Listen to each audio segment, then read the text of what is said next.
सौंदर्य की ताकत से कई सम्राटों को लड़ा देने वाली आम्रपाली का गौतम बुद्ध से संबंध। बिहार में एक जिला है जिसका नाम वैशाली है।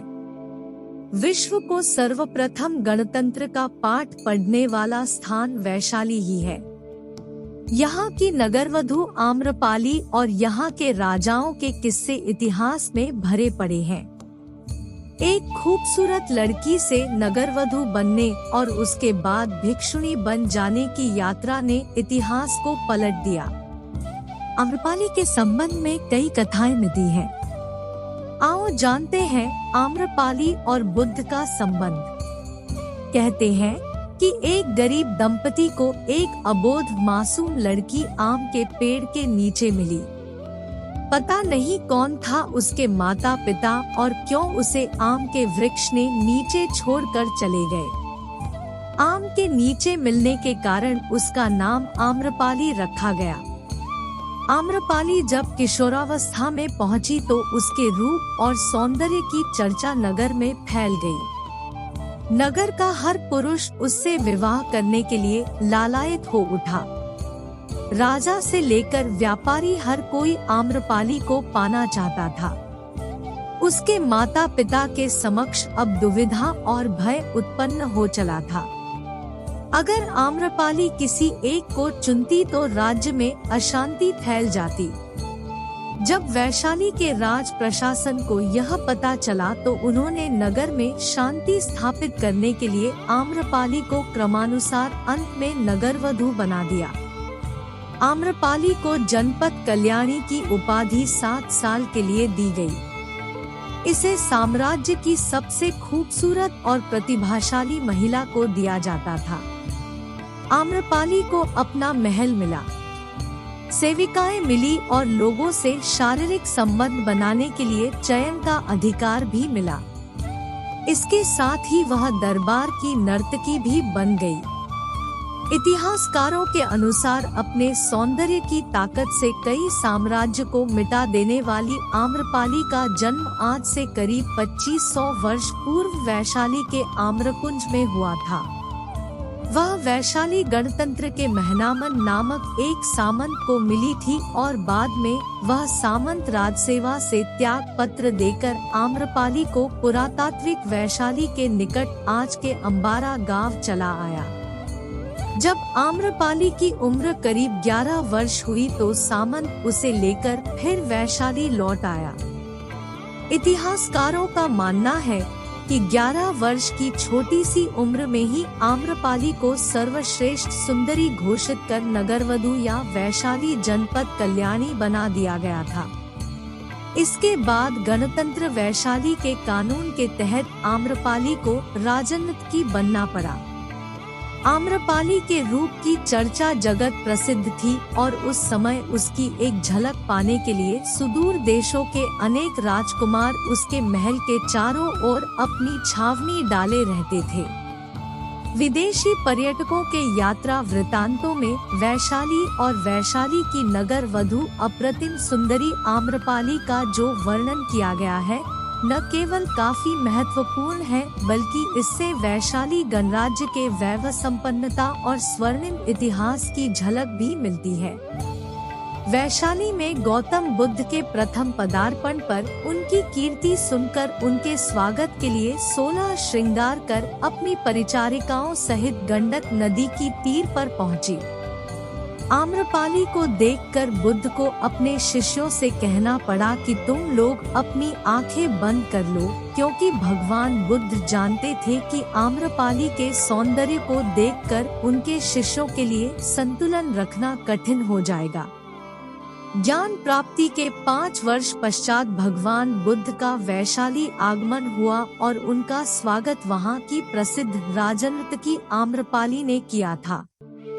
इसी नगर में वैशाली की प्रसिद्ध नगरवधु आम्रपाली सहित 84,000 नागरिक बौद्ध संघ में शामिल हुए थे।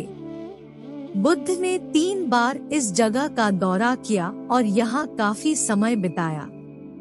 बुद्ध ने यहाँ अपने निर्वाण की घोषणा भी की थी। वैशाली के समीप कोल्हुआ में भगवान बुद्ध ने अपना अंतिम संबोधन दिया था। वैशाली में संपन्न द्वितीय बौद्ध संगीति में ही बौद्ध धर्म में 2 फाड़ हो गई थी। माना जाता है कि जब बुद्ध ने क्षुणी संघ की स्थापना की थी तब इस संघ के जरिए भिक्षुणी आम्रपाली ने नारियों की महत्ता को जो प्रतिष्ठा दी वह उस समय में एक बड़ी उपलब्धि मानी जाती थी।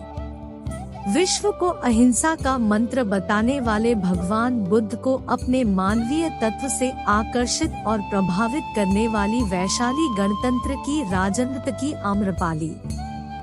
बौद्ध धर्म के इतिहास में आम्रपाली द्वारा अपने आम्रकानन में भगवान बुद्ध और उनके शिष्यों को निमंत्रित कर भोजन कराने के बाद दक्षिणा के रूप में वह आम्रकानन भेंट देने की बड़ी ख्याति है।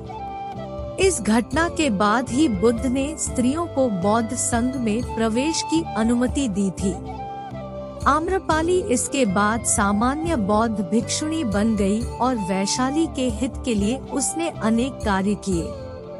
उसने केश कटाकर भिक्षा पात्र लेकर सामान्य भिक्षुणी का जीवन व्यतीत किया। यह भी कहते हैं कि आम्रपाली एक बौद्ध भिक्षु पर मोहित हो गई थी। आम्रपाली ने बौद्ध भिक्षु को न केवल खाने पर आमंत्रित किया बल्कि 4 महीने के प्रवास के लिए भी अनुरोध किया था। बौद्ध भिक्षु ने उत्तर दिया कि वह अपने गुरु बुद्ध की आज्ञा के बाद ही ऐसा कर सकते हैं। अंत में आम्रपाली ने गौतम बुद्ध से कहा कि मैं आपके भिक्षु को मोहित नहीं कर पाई और उनकी आध्यात्मिकता ने मुझे ही मोहित कर धम्म की राह पर चलने को विवश कर दिया है। मगध सम्राट बिंबिसार ने आम्रपाली को पाने के लिए वैशाली पर जब आक्रमण किया तब संयोगवश उसकी पहली मुलाकात आम्रपाली से ही हुई। आम्रपाली के रूप सौंदर्य पर मुग्ध होकर बिंबिसार पहली ही नजर में अपना दिल दे बैठा। आम्रपाली ने बिंबिसार से युद्ध रोकने के लिए कहा और बिंबिसार ने आम्रपाली की बात मान ली। बिंबिसार ने आम्रपाली को मगध की महारानी बनने का प्रस्ताव भी दिया, लेकिन आम्रपाली ने इस प्रस्ताव को अस्वीकार कर दिया क्योंकि वैशाली और मगध शत्रु थे। बिंबिसार को आम्रपाली से एक पुत्र भी हुआ जो बाद में बौद्ध भिक्षु बना। कहते हैं कि बिंबिसार का पुत्र अजातशत्रु और आम्रपाली दोनों एक दूसरे से प्रेम करने लगे थे। जब वैशाली गणराज्य को यह पता चला तो उन्होंने आम्रपाली को जेल में डाल दिया गया।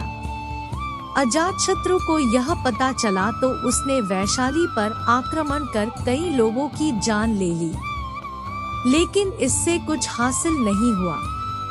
आम्रपाली इससे दुखी हो गई। इस संबंध में एक कथा मिलती है कि एक बार भगवान बुद्ध विचरते हुए वैशाली के वन विहार में आए।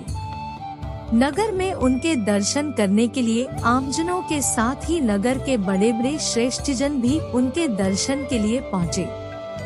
हर किसी की इच्छा थी कि तथागत उसका निमंत्रण स्वीकार करे और उसके घर भोजन करने के लिए पधारे। वैशाली की सबसे सुंदर और प्रतिष्ठित गणिका आम्रपाली भी बुद्ध के तपस्वी जीवन को देखकर प्रभावित हो चुकी थी तथा वह भी अपना यह घृणित जीवन छोड़कर भिक्षुणी बनना चाहती थी। यही सोचकर वह भी गौतम बुद्ध को निमंत्रण देने पहुंच गई। बुद्ध ने उनका निमंत्रण स्वीकार कर लिया और वे उसके घर हो भी आए। जब उनके शिष्यों को इस बात का पता चला तो उन्होंने बुरा मानकर उनसे स्पष्ट रूप से कहा कि उन्होंने एक गणिका के घर जाकर बड़ा ही अनुचित कार्य किया है। अपने शिष्यों की बात सुनकर तथागत उन सबसे बोले, श्रावकों, आप लोगों को आश्चर्य है कि मैंने गणिका के घर कैसे भोजन किया। उसका कारण यह है कि वह यद्यपि गणिका है किंतु उसने अपने को पश्चाताप की अग्नि में जलाकर निर्मल कर लिया है। जिस धन को पाने के लिए मनुष्य मनौतियां करता है और न जाने क्या क्या तरीके इस्तेमाल करता है, उसी को आम्रपाली ने तुच्छ मानकर लात मारी है और अपना घृणित जीवन त्याग दिया है। ऐसे में मैं उसका निमंत्रण कैसे अस्वीकार कर सकता था। आप लोग स्वयं सोचे कि क्या अब भी उसे हेय माना जाए। गौतम बुद्ध की बात सुनकर सभी शिष्यों को महसूस हुआ कि बुद्ध तो सही बात कर रहे हैं। इसलिए उन्हें बहुत पश्चाताप हुआ और उन्होंने तथागत से क्षमा मांगी। बुद्ध ने भी अपने शिष्यों को माफ कर दिया।